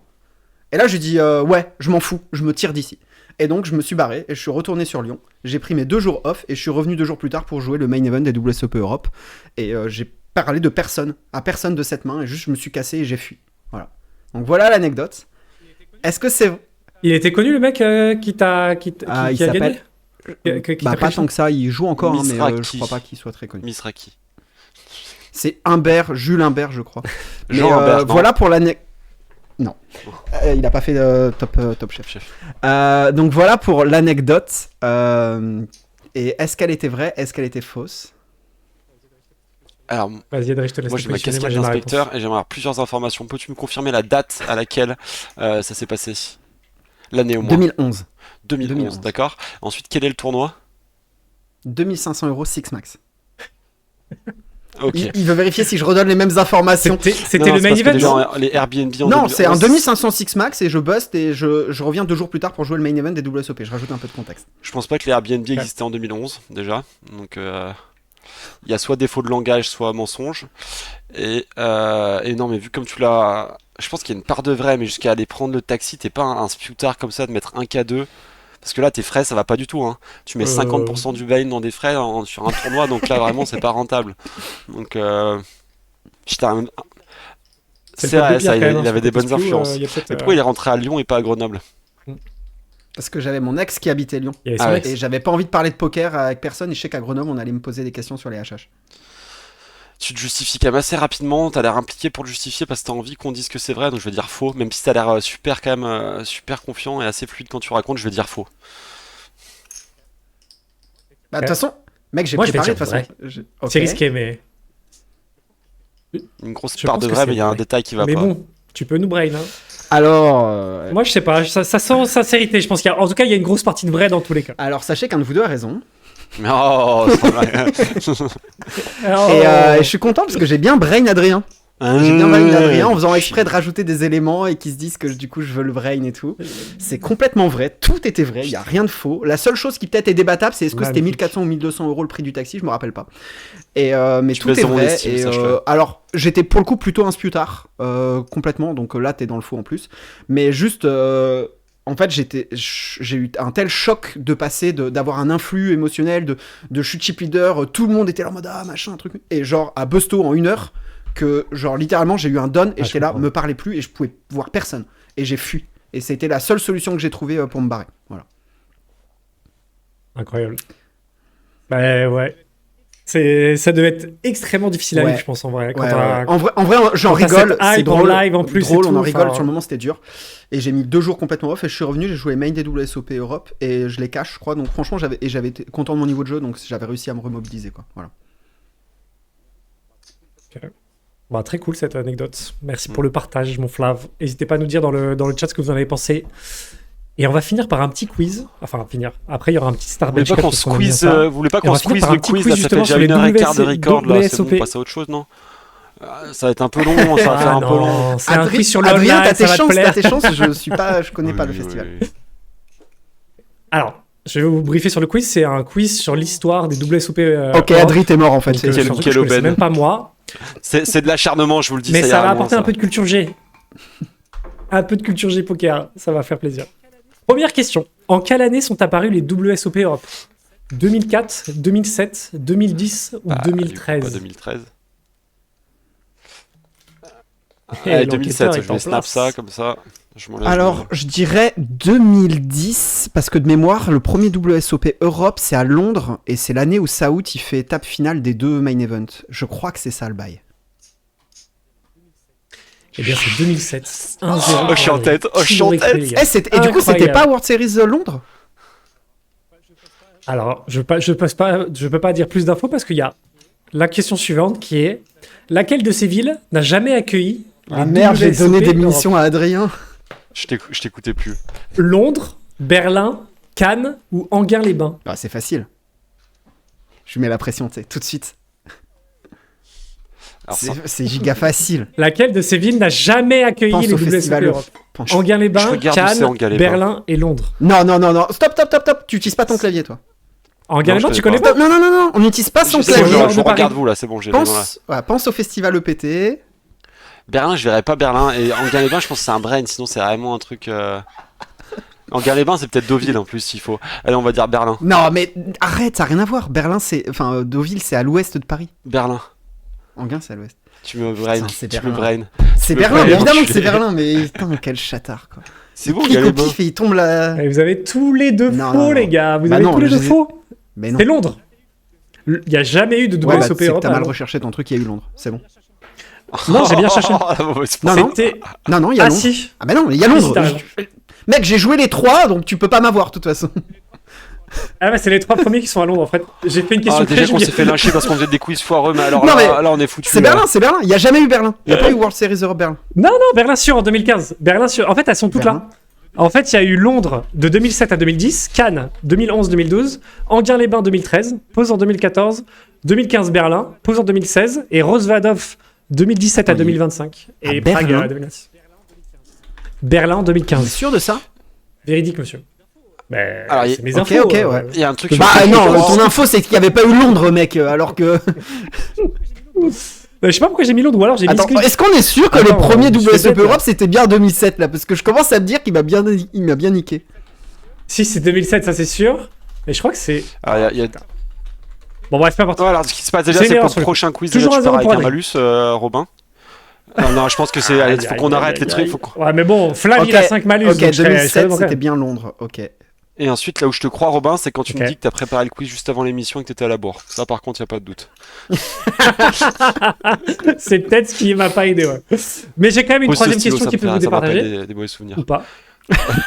Ah, les mauvais souvenirs. Lequel de ces Français a déjà gagné un WSOP Europe? Michel Rocas, Elki, Ludovic Laquet ou Antoine Saout? C'est bon. On est d'accord qu'il n'y a pas de bracelet online hein, dans ces bails là. Je crois pas. Non. Tu peux me redire les 4 noms s'il te plaît? Michel Rocas, Elki, Ludovic Laquet et Antoine Saout. Ok. Michel Rocas. Michel Rocas. Oh non Mais moi j'ai pas, je choisis pas Michel. Moi Alors, je choisis Michel- pas Michel Rocas parce que je me dis what the fuck. T'es un Non gros attends. Je te dis juste que pour moi Elki il en a pas, pour moi Ludo il en a pas et je sais plus le dernier que t'as dit il en avait pas. Donc j'ai éliminé quoi.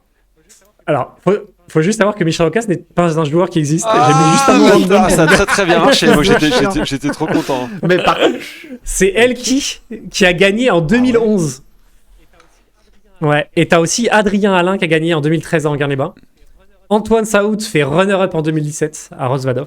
Et je crois qu'il y a Romain Lewis qui a fait 3ème d'un WSOP Europe aussi à Rosvadov en 2020, quelque chose, je crois. ouais. Voilà. Bah, je pensais que t'allais me dire Roger Rabédian et trucs comme ça, tu vois. Je sais pas s'il est comptabilisé français ou marocain. Non. Dans ce que j'ai regardé, il n'était pas là. En tout cas, le quiz s'arrête là parce que j'ai que trois Adrien a questions. gagné. Et du coup, c'est victoire d'Adrien, Yes, le monsieur. premier. Bravo, monsieur. Magnifique. Félicitations. Ça va lui redonner goût au Ouais, quiz sur le live. Une C'était victoire bien stratégique. méritée. Il aura fallu un Sur un quiz quiz mal magnifiquement fait où il y a que préparé. 3 questions. Mm. Où il a répondu au pif et il a eu juste. C'est les meilleurs, c'est les meilleurs. Est-ce que tu nous as préparé un petit start bench cut? Parce que moi, je suis très fan, Ok, très friand de ok. ces trucs-là. Flavien, est-ce que tu en J'en as ai préparé 2 du même sujet. Il y en a un qui est extrêmement trop liche et peut-être qu'il sera coupé au montage et il y en a un qui est normal. Allez, vas-y, ça Ok, sera mon Starch préféré. bench cut, beer pong du Sysmix ou plutôt devrais-je dire du Estoril Poker Tour. Estoril Estoril Poker Ça, Fest. pourquoi tu fais le lien entre les deux? Ça n'a rien à voir? Ah, rien à voir, excusez-moi, Ouais. c'est ma langue qui a fourché. Donc Estoril Poker Fest de un Starch bench cut beer pong. Ok. Vous allez, je sais que je vais me faire cut quoi. Mais c'est pas grave, je vous le dis, au pire on fera le deuxième. Donc vous devez faire le beer pong et vous devez choisir entre ces 3 personnes pour avoir votre binôme. 1. Gilbert Montagnier. 2. Passepartout. Ah, le bâtard. 3. Dumb Trip après son trail. C'est con. Ouais, moi, je crois que je start passe-partout. je bench Montagnier et je cut Dom Trip. Enfin, Axe. Ah, je start passe-partout, c'est... Bah, en même temps, il voit pas les gobelets. Ah, je sais pas. Mais si, justement, t'as la bonne hauteur, quoi. Là, Le lancer de voit la que balle, il est tranche de la plus tête. stratégique, je pense. Ah, mais je pense que quand t'es petit, t'as plus l'habitude de lancer en cloche, tu vois. Tu vas moins faire des trajectoires linéaires. C'est Je sais pas stratégique. si ce sera pas cut, effectivement. Je pense que c'est la podcast qui va être cut, là. C'était un peu. Non, mais après, Tu veux pas répondre, du coup? tu veux dire que moi aussi je dois choisir?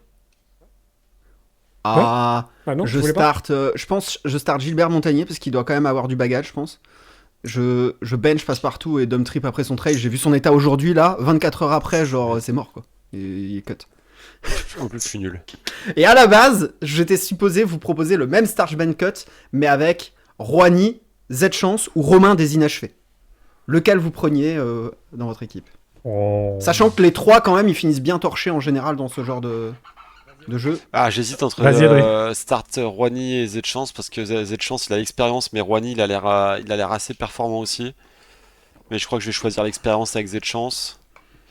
Et ensuite Rouhani et je bench les inachevés et je cut les inachevés. Putain, moi, je start les inachevés, je bench Rouhani et je cut les chances. Je pense que Rouhani, les inachevés, ils en ont dû faire 1 milliard de. Je pense qu'il y a de je pense qu'il y a de l'expérience, il y a on supporte l'alcool, enfin, voilà, je pense qu'il y a un petit edge. Ok, intéressant. Ah, je pense. Ok, bah voilà. Si vous avez des idées de start bench Celui-là, cut en c'était commentaire, les gars, qualitatif, n'hésitez pas. On pourra le proposer. Ouais, c'était très Est-ce que qualitatif. Tu les as préparés ce matin ou sinon? Bah là, sur le coup, vous m'avez dit il faut un Starch Ben Cut, j'ai fait allez, voilà. Ah, Et après, oui, je oui. sais pas si ça va. Est-ce que ça va Ça, c'est survivre pas à la vu. censure? Je ne sais pas. J'espère pas, sinon Faudra là, qu'on on en va faire des discute, auditeurs. sinon je mets des bips à chaque fois et vous devriez retrouver des pseudos Ouais. en commentaire. Les noms. Yes. Bon, en tout cas, j'espère que ça vous aura plu cet épisode, les gars. Je sais pas si vous voulez dire un petit truc pour clôturer, Adri, Flav. Ah, on doit faire un jeu comme d'habitude pour miser sur quelqu'un ou pas du tout? On fait une petite pause ou... Bah, déjà, il y a eu quelqu'un qui a perdu Effectivement. plusieurs fois. Bah, c'est forcément Adrien qui allait le moins loin dans le 3 event, si je peux me permettre. J'ai gagné Et un pourtant, série. la variance a été de son Ouais. côté, puisqu'il a réussi à faire jour 2. Ah non, si, je dois donner un ticket 10 balles, on fera le tirage au sort hein, dans les réponses qui citaient du coup Robin. Putain, la variance est folle. Hein. Bien joué, les gars, vous avez été bons. Vous avez été bons. Magnifique. Non, à la limite, dans les commentaires, ce qu'on aimerait bien, par contre, c'est le prochaine thématique. On Ouais, aimerait on bien galère un peu, faire là. choisir par vous. On en a plusieurs en stock, mais n'hésitez pas à nous proposer vos On en a thématiques beaucoup, là. dans les commentaires ou aussi sur Insta de podcast. Hein. Allez voir le Insta de podcast, très important. Et proposez-nous les thématiques, comme ça, la prochaine, on le fera en conséquence. Voilà. Je peux citer rapidement les thématiques qu'on a Tu peux. peut-être en tête qui se profilent. On a le mental au poker, la variance, le multitabling, faire son premier Vegas, les satellites en MTT, vie perso et poker, la vie du joueur pro, quel volume, fréquence session, quel room, etc. Comment utiliser les stats d'un tracker globalement sur le tracking en online. La gestion de la Enfin, data. voilà. C'est un ouais. peu les trucs pour Et l'instant même qui un se font. petit, La petit gestion truc de la technique, data. juste une fois, quoi. Pour avoir un petit débat un peu technique pour Ouais. une fois sur un sujet assez général où on n'a pas besoin de support, entre guillemets, quoi. Carrément. En tout cas, si vous en avez d'autres, n'hésitez pas. Si vous voulez appuyer sur des thématiques qu'on a citées, n'hésitez pas. Et puis on vous souhaite à tous un Yes, gros ciao, boulot ciao. sur les tables. À plus. Ciao, ciao tout le monde. À la prochaine. Une chaise, un clic, la table s'anime. Tu poses ton café, le cœur qui s'illumine. Des amis, des blindes, l'ambiance qui s'installe. Une voix qui te chuchote ton nouveau rituel. Podcast, la main gagnante. Tu joues, tu ris, tu prends ta chance. Podcast, partout, tout le temps. Dans le bus, chez toi, c'est ton rendez-vous gagnant. Podcast, la main gagnante. C'est ton instant. Podcast, et ça repart en chant. Un conseil, une blague, et déjà tu plies.